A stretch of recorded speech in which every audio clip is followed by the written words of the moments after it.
موسیٰ علیہ السلام کے دور میں ایک آدمی تھا، شرابیہ تھا، زنائی تھا، جواریا تھا اور نافرمان تھا، اور سارے برے کام اس میں تھے۔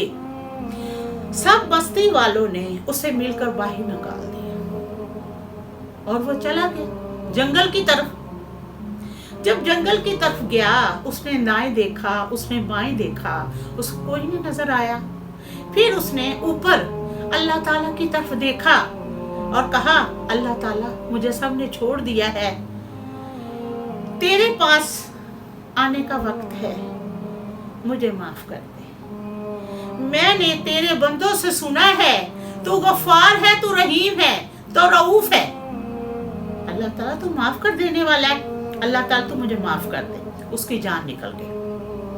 اللہ تعالیٰ نے موسیٰ علیہ السلام سے فرمایا، اے موسیٰ علیہ السلام، جنگل میں میرا دوست مر گیا ہے، جا اس کے کفن کا، اس کے جنازے کا، اس کی قبر کا انتظام کر اور اعلان کر دے ساری بستی میں، جنازے میں جو شریک ہوگا اسے معاف کر دوں گا۔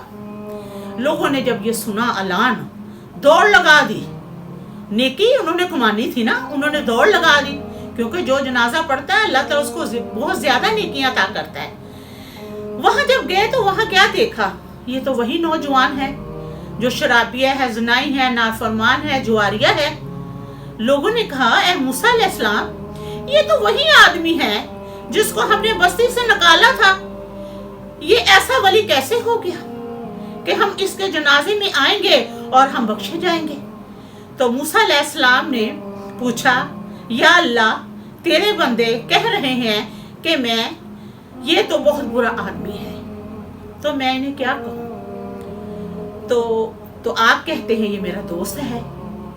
اللہ تعالیٰ نے فرمایا، موسیٰ علیہ السلام، یہ لوگ سچ کہہ رہے ہیں اور میں بھی ٹھیک کہہ رہا ہوں، یہ ایسا ہی تھا، یہ اس میں سارے برے کام تھے، لیکن جب اس پر موت آئی، اس نے دائیں دیکھا، اس کو کوئی نظر نہ آیا، اس نے بائیں دیکھا، اس کو کوئی نظر نہیں آیا، پھر اس نے میری طرف دیکھا۔ موسیٰ علیہ السلام، میری غیرت نے گوارا نہیں کیا کہ جس کو سب چھوڑ جائیں اور وہ بے بسی کے عالم میں مجھ کو پکارے اور میں اس کی پکار پر لبیک نہ کہوں۔